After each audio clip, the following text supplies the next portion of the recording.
देवाला निघले आपण जा पडणार देवाला कसं तयारी तयारी करे मी सोकाने तो मिरचेन काय बांधले तो देवाला खातो काय करतो तू आणि देव खातर बांधली मीच्या पुढे देव खातर बांधले है थोड्या सोकानीच्या पडता आणि आरो मिरचो मठों मीच्या पुढे बसो बांधी देतो देव आपू कोण है बांधी देतो का बांधी देतो चला बोला रानी दिवाली माता की बोला बागदेव की बोला नागदेव की बोला गांवदेव की बोला क्षेत्रीय देव की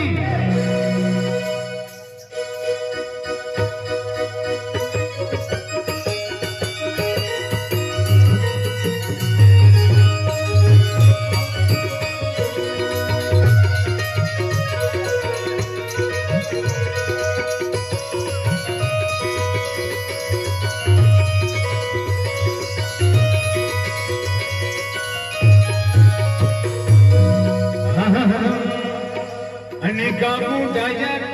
पायो गुणबी देबू गोठ्या गाडराना आणि काबू डायर पायो गुणबी देबू गोठ्या गाडराना काबू डायर पायो गुणबी देबू गोठ्या गाडराना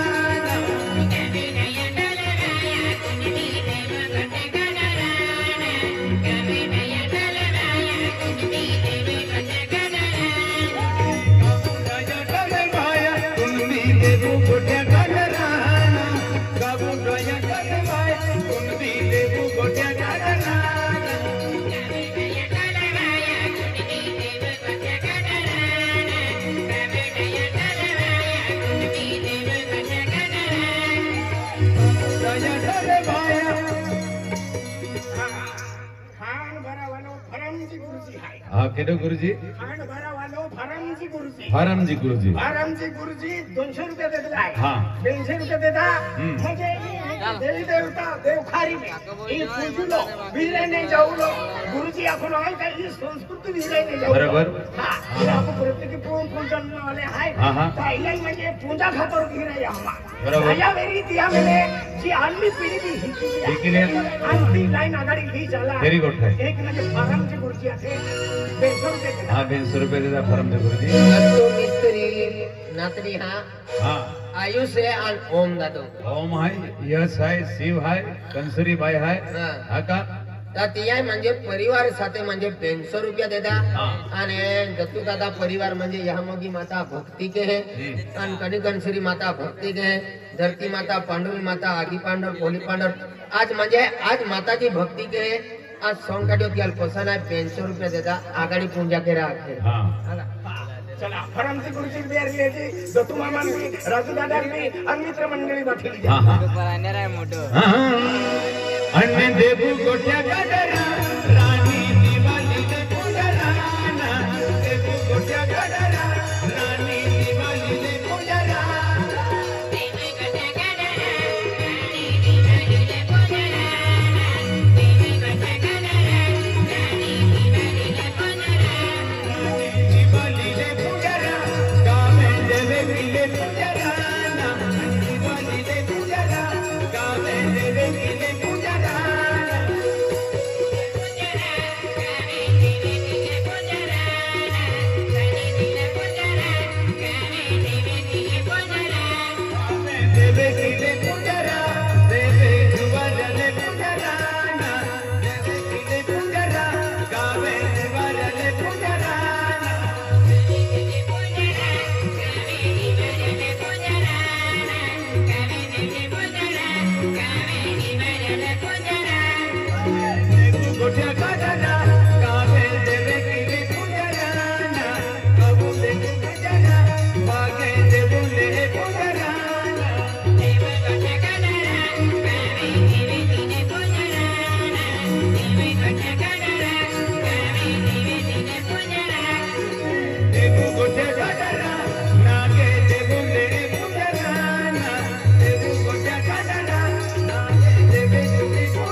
Thank you.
धरती माता की